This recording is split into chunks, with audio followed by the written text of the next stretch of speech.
e ripartecipò a Napoli nel 61. Papà poi per molto tempo si è fermato, tranne la parentesi del 64 in cui è tornato a correre con una vecchissima Bercheggi, vincendo il campionato.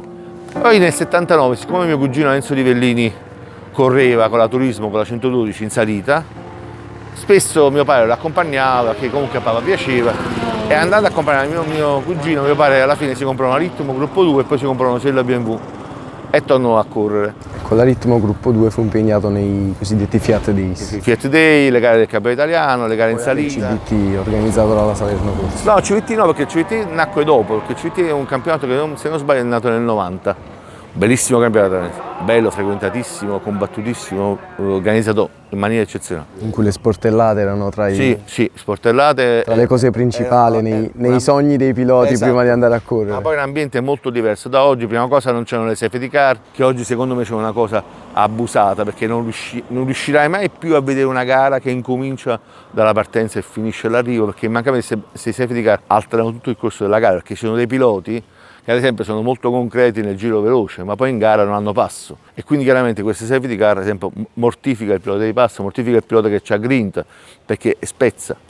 E papà faceva il campionato italiano, che era un bel campionato, perché all'epoca la media di partecipanti era un totale di 240-250 macchine, cose che oggi bisogna sommare 5 gare per fare 250 partecipanti. Ed era ben fatto, belle macchine, bel livello, bei piloti. E quindi papà tornò a correre con la Ritmo, ebbe alcuni buoni risultati, non quelli che poteva avere, perché io sono convinto che papà con una macchina di livello avrebbe tranquillamente vinto il campionato italiano, ma purtroppo anche già all'epoca le gare incominciavano a costare molto, e quindi era un impegno oneroso, anche perché comunque aveva l'azienda, aveva 4 figli, insomma. E poi con l'Osella corso, a mio avviso non era la macchina adatta per lui per 2 motivi, perché in primis stava seduto malissimo, papà era come me, era bello corpulento, quindi forse avrebbe avuto bisogno di una loda dove si poteva trovare una posizione di guida più giusta, perché l'Osella non si riusciva a spostare il montante centrale, o meglio, forse con una dedizione maggiore di mio padre si poteva portare la macchina da un telaista, si faceva modificare, si poteva creare un posto di guida adatto. Papà in effetti stava seduto malissimo, e inoltre c'è da dire che un'Osella, per essere efficiente, avrebbe richiesto di un lavoro sui motori costante e molto oneroso, gomme particolari, insomma era anche quello diventato un mondo che stavano crescendo i costi in maniera esponenziale. Mio padre non era uno che si era dedicato anima e corpo da giovane, pensa se si poteva mai dedicare nel corpo da grande.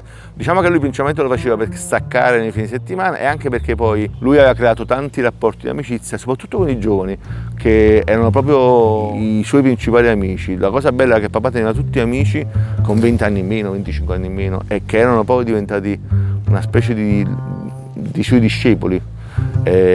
Con i quali poi si è continuata l'amicizia da parte mia, e che so che le hanno voluto veramente bene, quindi questo rapporto poi si è creato anche nel trofeometro. Io ho cominciato a correre nel trofeometro, papà la prima gara mi ha buttato fuori, cioè, quando io mi lamentavo dissi così impari, che è meglio che ti butto fuori io che un altro. Dissi vabbè, è un punto di vista un po' singolare, comunque va bene così, perché lui voleva insegnarmi, insomma, che quando stai in competizione c'è la competizione su tutto.